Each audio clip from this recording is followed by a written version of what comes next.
2011, elected and appointed policymakers from both sides of the aisle, along with leaders from the Minnesota Supreme Court and the Minnesota Historical Society and other state agencies, united to preserve and restore the Capitol. They met as the Capitol Preservation Commission, chaired by Governor Dayton, and their wise guidance is reflected in everything that you see before you this morning. They deserve the thanks of all Minnesotans.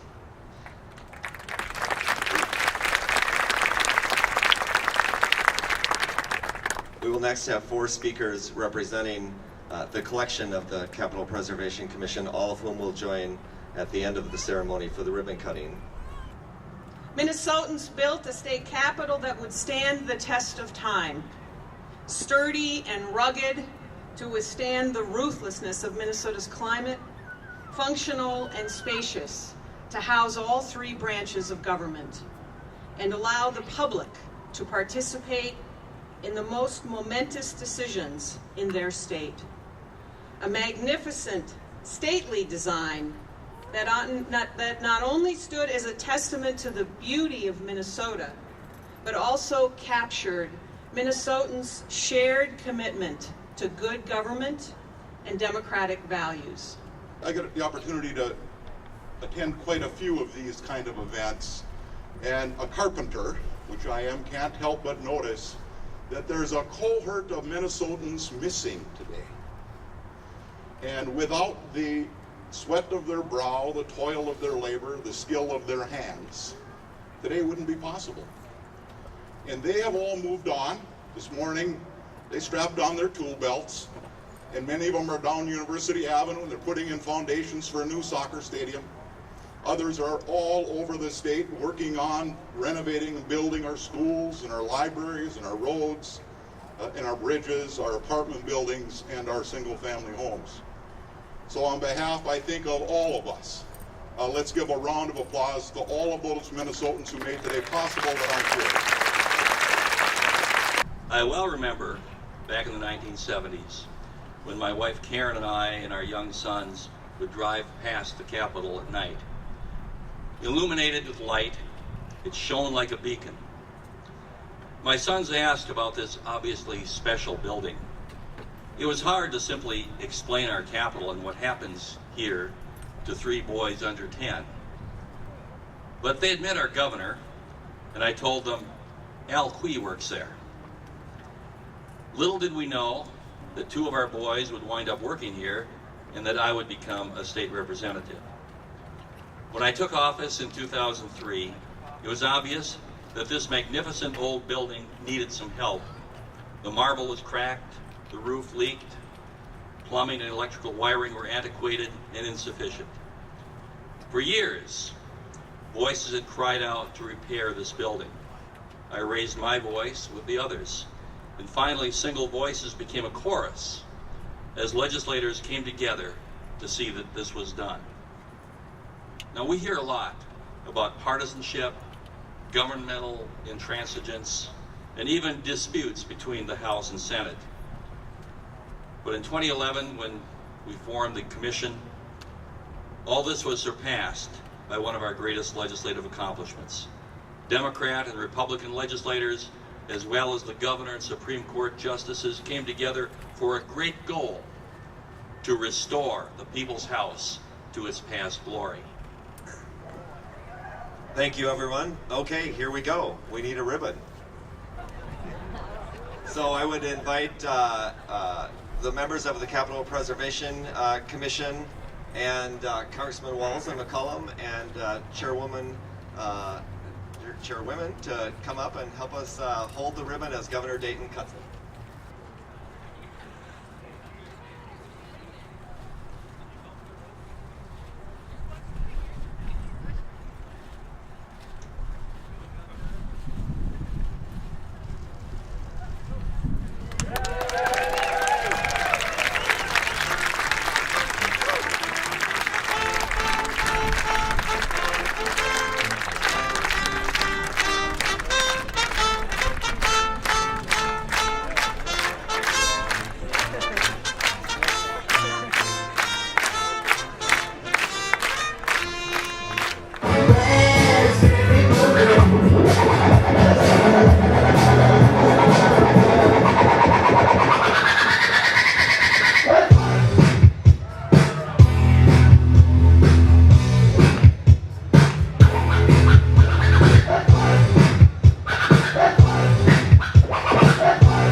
steady inhales and slow, steady exhales.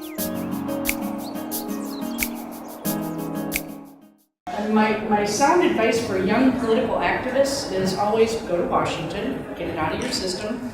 And number two, you can do anything for 1 year. No matter how awful, how painful, no matter how you just want it over with, you can survive for 1 year. One woman decided to keep a notebook. She had never been a boss before. And this was the early days of Nickelodeon, the children's television channel. And she figured, well, maybe someday I'll be in charge, and at least I'll have a notebook about what not to do. God, we've come a long way in just my 13 years in the WNBA. And in those 13 years, the amount of people that said it's not a viable business, people don't care about women's professional sports, I would say to my younger self, well, I got 19,423, one of the biggest crowds in the history of women's athletics, for Game 5 last year in the WNBA Finals. And the largest gate ever brought into the WNBA that says otherwise. And we are the most profitable team in the WNBA, and profitable than many NBA teams as well. And so for all the years of people saying people don't care and it's girls basketball, and to me, we're showing the world, rather than women's basketball, which drives me nuts, but we're showing the world what's possible. America has gotten to the point that she is so technically directed that children don't see the eyes of their parents, and they don't hear the voices of their parents and their friends and their community. And we can begin to create an environment among young people who have no empathy, understanding of others, or respect for themselves, because it's being stripped away from them. To make sure that I get this in, when I was governor, the biggest difficulty was that they had the governor's office on one side and the lieutenant governor not just that other side. There's two sets of doors before you get out on the east side. You had to go through the first set of doors in order to get in the doors to his place, and with Lou Walker. And so when I have talked to your Lieutenant Governor, Tina Smith, I tell her about what really bothered me.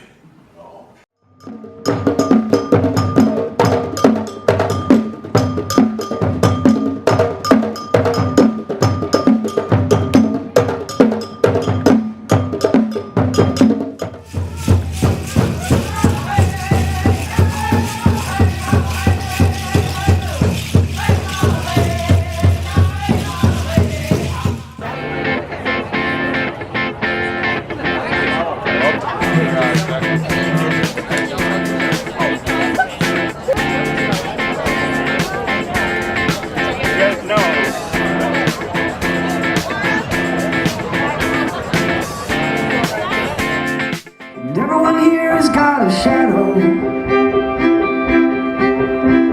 And everyone's got their share of hurt. When I'm dead, I'll be a rainbow.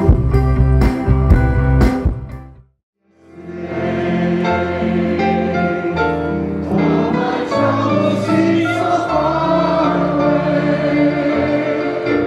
Now it looks as though we're here to stay. Oh, I believe in yesterday, suddenly. What you did is just phenomenal. I mean, it's just indescribable, really.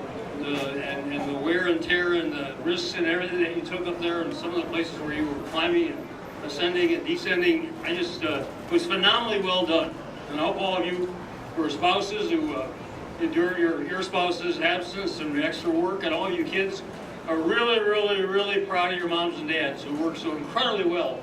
And I hope every time you come here now, and when your grandchildren and great-grandchildren come here, you'll tell them your dad or your mom worked on this and how proud you are.